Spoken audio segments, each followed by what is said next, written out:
Good morning, goeiemorgen, and welcome to this morning with me here all the way from Welcome Bay.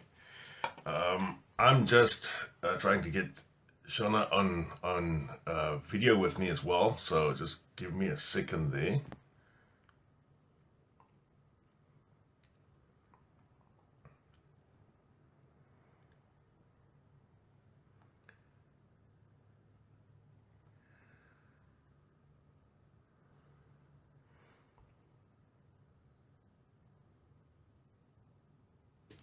All right, guys and girls, good morning, goeiemorgen to the Capetonians away. We're just waiting for Shona to join us here. She is a deputy principal from a school in New Zealand, and she will tell us a bit more about all the things about school. Let me just click there, and yes, all right. But this morning I'm struggling with, but soon she'll be with us. Guys and girls, I'm a financial advisor in Tauranga and Welcome Bay all this morning. But good morning, Shona. Hiya. How are you? Good morning. Can you hear us? I'm very well, thank you. And at school very early this morning. Yeah. Shona went all Yes, the I way into can, school thanks. this morning to speak. Very much for that.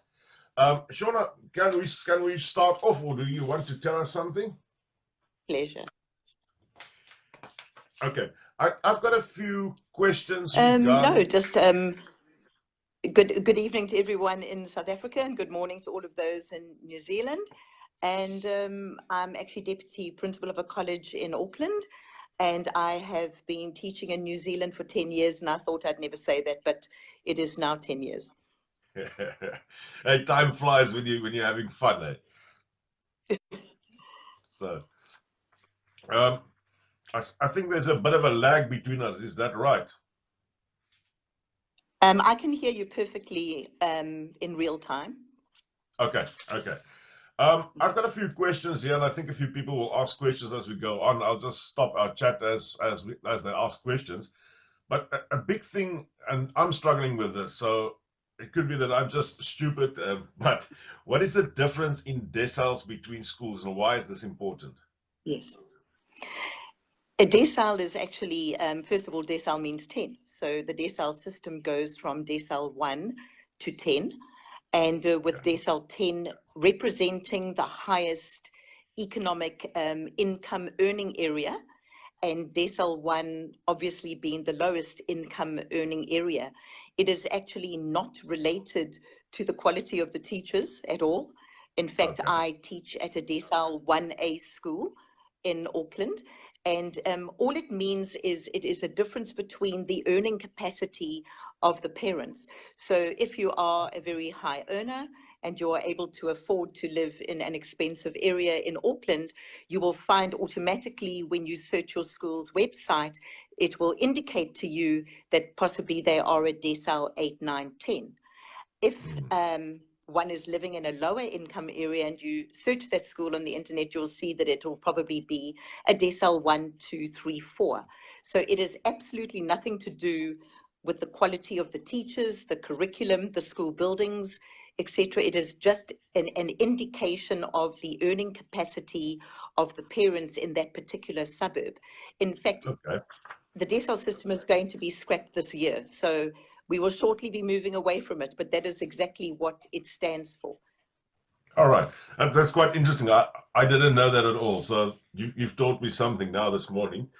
A question a lot of parents ask me is, they say my kid is in matric in South Africa and they are ready to immigrate. Should they leave him there, or should they bring them with?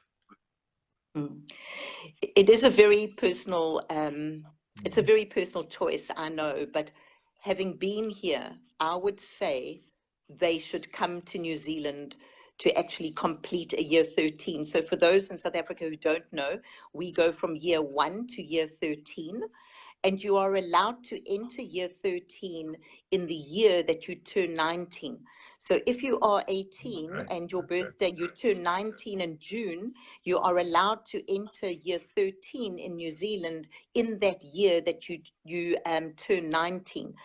The reason being is it's really all about socialization. It's about meeting friends at school before you go to uni. It's also about accustoming yourself to the system. We have a very different system of standards and credits, which is more like a university system, and you need to attain a certain number of credits to enter university for particular courses. Although, I must add, that I do have personal experience of young people in South Africa who did gain 7 distinctions in matric, and they were accepted into a medicine course of study at the University of Otago. So it's not to say that you can't enter a university in New Zealand merely with a matric from South Africa. I'm just looking at the whole course offering, customizing yourself to the way that our students work, and also the curriculum. All right. Very, very, very interesting answer there. I do believe that it's quite a personal thing, but I think it's probably then the best at the end of the day to bring them over so that they can complete the school year here. Other question we have from our South African mothers, especially the mothers, they ask about the Afrikaans kids, the ones that have been taught in Afrikaans, and how are these little kids going to adapt to New Zealand schools only in English? I just want to ask everybody in that position to set their fears aside. I host an enormous number of homestays in my cottage, and a very large number in the last 2 years have been Afrikaans speaking parents with young children. So one as young as 6, and then I think the others were approximately 11 and 12 or 13. So one entered a primary school and a couple of others intermediate, and one is now at college. And I'm being absolutely honest, within 3 months, each of those young people, they're actually all boys in these circumstances, were actually speaking English far better than their parents. They picked up a Kiwi accent in 3 months. They are supported at school with a teacher aide. So the minute they arrive at their school, you indicate when you enroll that your first language is Afrikaans.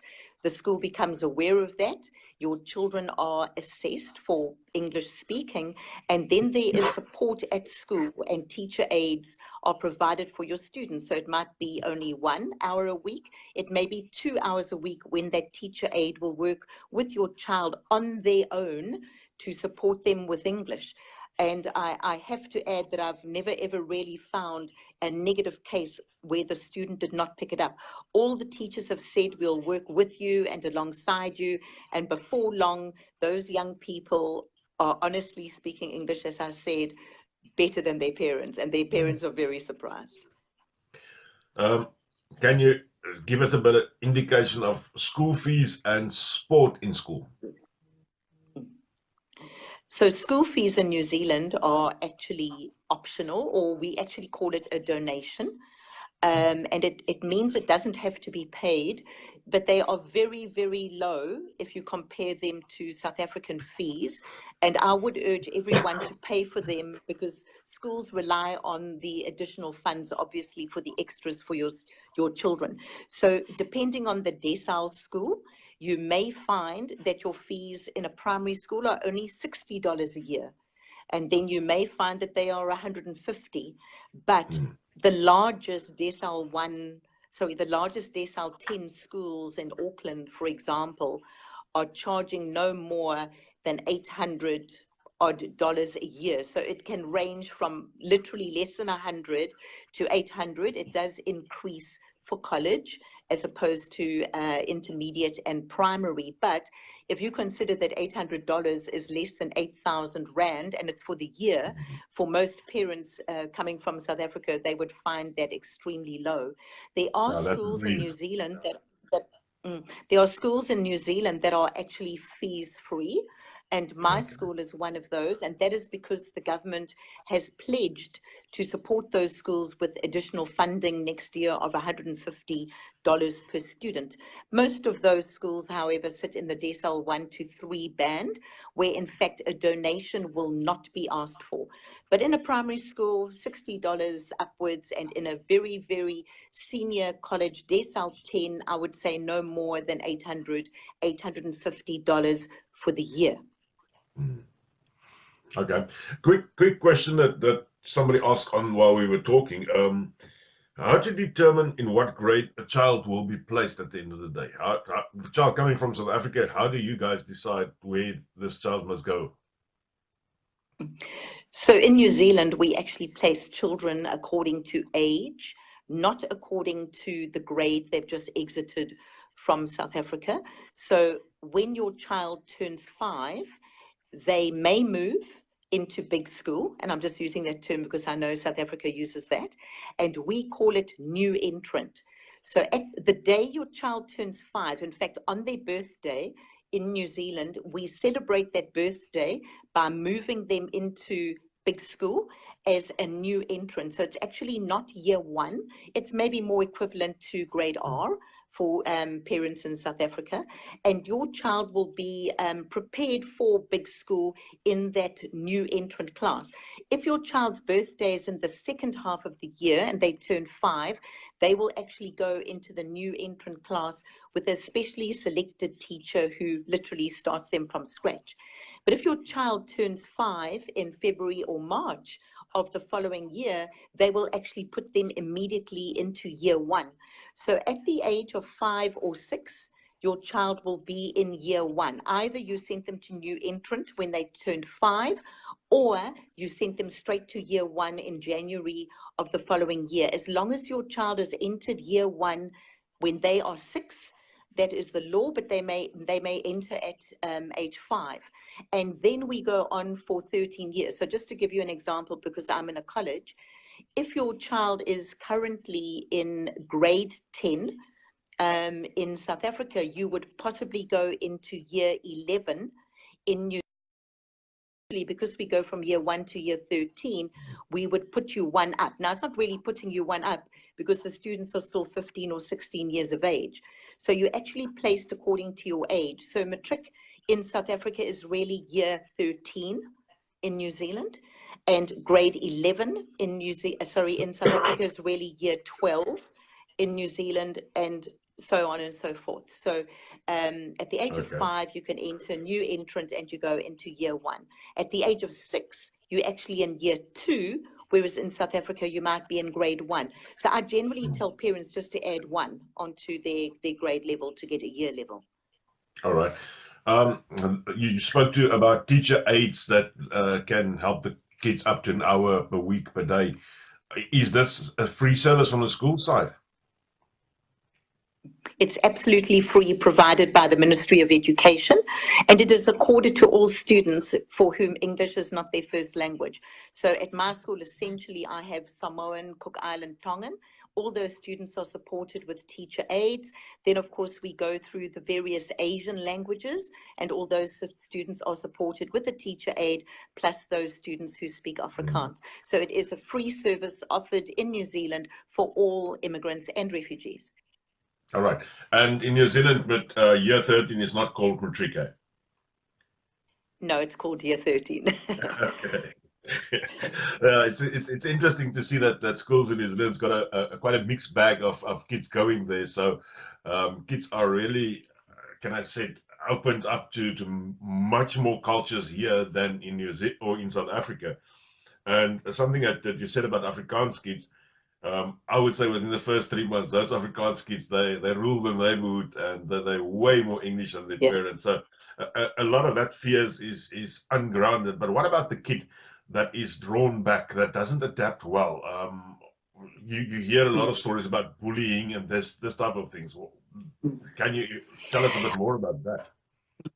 I have heard of some of those instances, but what I will share with you is all my more recent arrival friends who I've met in the last year, I would suggest. There are now so many Afrikaans students at school, and there are so many Afrikaans and English-speaking South African teachers that the integration of the students currently is really, really quite smooth. And I also find, and I'm sorry, I must go back to the sport question, but I find one of the very best ways for South Africans to integrate in New Zealand is through the medium of sport. Oh, wow, we have South Africans who've just arrived, and, you know, they've just won all the awards at their sports awards ceremonies at their school. And that is something where a South African child can really, really find their pathway to success and integration. But virtually every single South African child I've recently had in my home moving into a school has possibly a South African teacher, a teacher at their school offering Afrikaans as one of the select languages you may choose. Yes, schools in Auckland are offering Afrikaans at intermediate as a subject you may choose. And in fact, the students are enrolled in sport, and most of them have found their Afrikaans speaking friends at school. Currently, I know Auckland probably has a very large number of South Africans, but generally everyone I know has found a South African friend at school and or a teacher, in some cases both. So the integration is now happening much more smoothly. Yes, I have heard instances of bullying, but it's not only related to our students, it's just bullying via social media, etc., and young people. In fact, today driving to work, the ministry has just brought out a new initiative around bullying, and it's going to be around schools recording every incident. That's going to be a bit challenging for us, but schools recording every single incident of bullying and our appropriate response to the case. And I'll probably clamp down on bullying in total. I've got a few quick questions for you. What is school hours? Sure. We start later than South Africa, pleasantly so, and that's because in winter it is very dark. So generally students start school between 8:30 and 9:15 in the morning, not the 7:30s and the 8:45s of South Africa, and we generally finish at 3. So a primary school will start at 9:15 approximately and finish at about 2:45, and intermediate or middle and colleges will start again approximately 8:30, 9:15, and finish at 3, and then with sport in the afternoon. All right. Speech therapy and occupational therapy, is that for free as well? So all students at schools are assessed, and every school has a learning support coordinator, which I know was not commonplace in South Africa. And the learning support coordinators in each school the numbers have just been bumped up. In fact, the last 3 months, if you look at the Gazette, you will see that there are just an enormous number of learning support coordinators advertised, and this is because the number pro rata in each school has been increased in the last 3 months. The learning support coordinator will assess your child. When you register the child, please notify the principal or the deputy principal that they may require additional support. Your student will be assessed by the learning support coordinator, and then in New Zealand we have another facility or another support service called the RTLB, which is really those who support remedially our students. All these offerings and all the services I've indicated actually are for free. Yes. Okay. I've got a question here from Danica van Niekerk asking, when do they choose the pathways and how does that affect a 16-year-old in, I think it's grade 8 or grade 9? All right. So a grade 9 student currently in South Africa would go into year 10 next year in New Zealand. And in year 10, you don't choose your subjects yet. You're still doing what we call core subjects, which is social studies, maths, science, English, physical education and health, but you will have chosen what we call taster subjects. You might try some hard materials, which is more woodwork to people in South Africa, soft materials, technology, programming, coding, etc. But the real choice, the real big choice, is made at the end of year 10. And that is when you select your 5 or 6 subjects for years 11, 12, and 13. So subject choice, Okay. we call it, takes place at the end of year 10 or halfway through year 10, and you commence that course you have selected or pathways in year 11, 12, and 13. All right. ADHD children from Mariska Orfo asking, how do Yes. they fit in? So this is a very interesting one. Mm. I've heard from a number of South African parents whose children were on medication. And I know if you record that in your medical, when your child goes for the medical, you have to supply supporting documentation from the school, a psychologist, a psychiatrist, the medicating doctor. So many parents in New Zealand have said that because our school system puts less stress on students, they actually found they were able to wean their students off medication in a very, very short space of time. So your Wow, child may that's commence very their good news, education in New actually. Eh? Zealand. Mm. Yes. They may commence on medication because they have been supplied medication and their doctor Okay. has suggested they continue.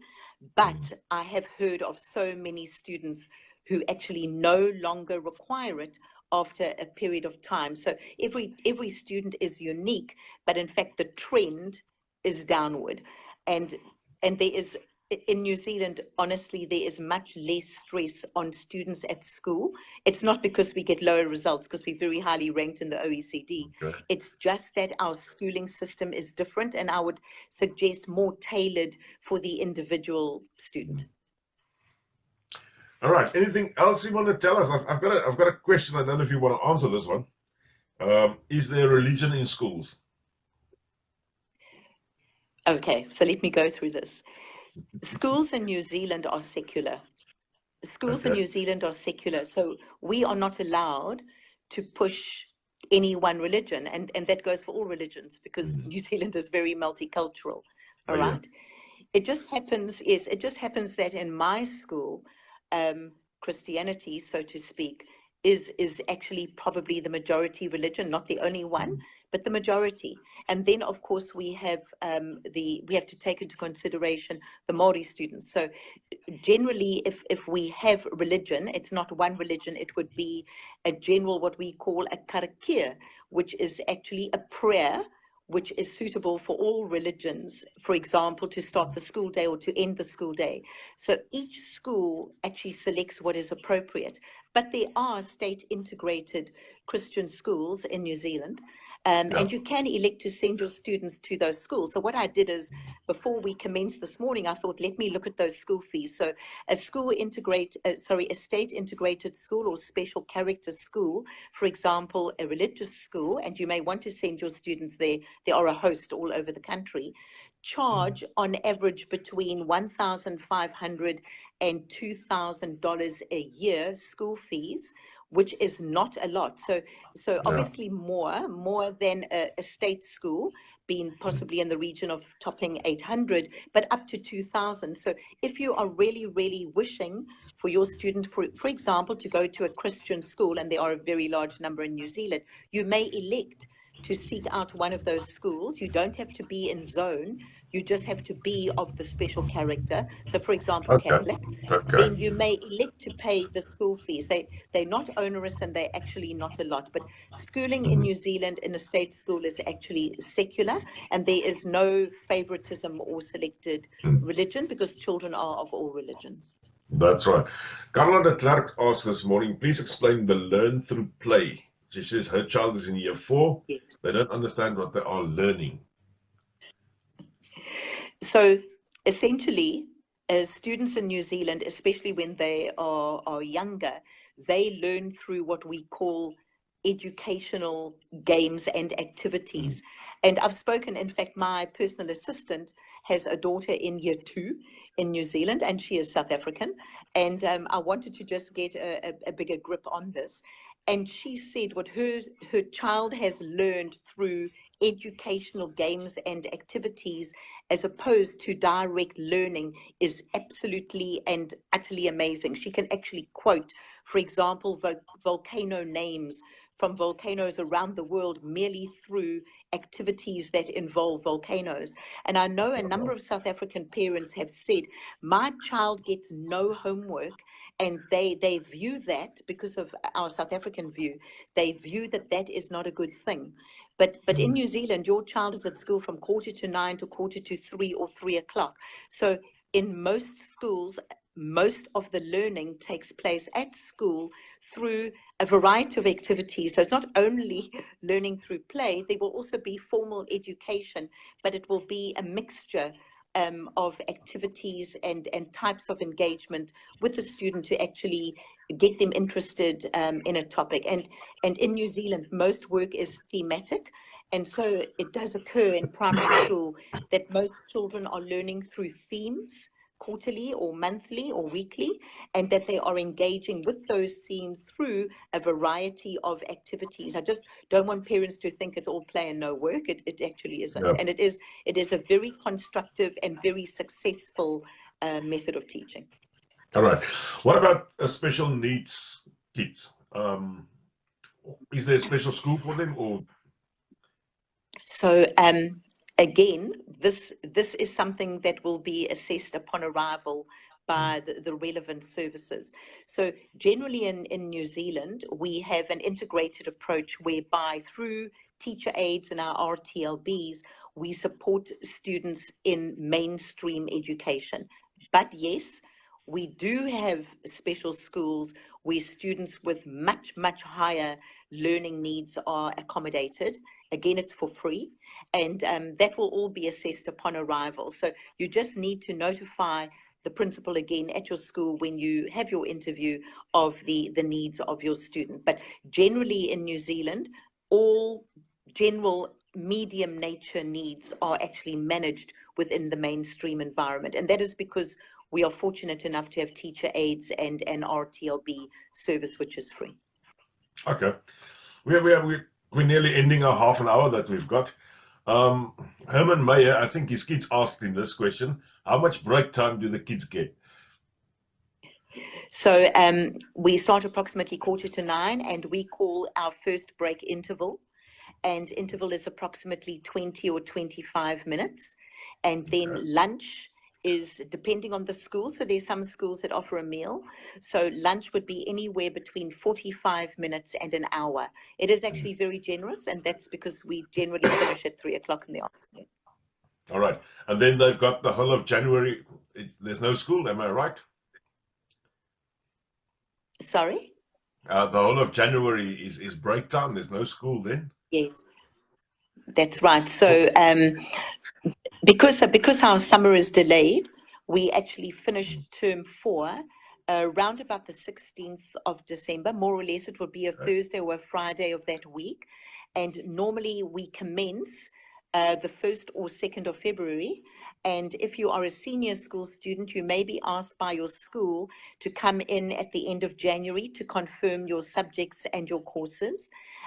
Each school is unique. So this is something that also South African parents need to get used to.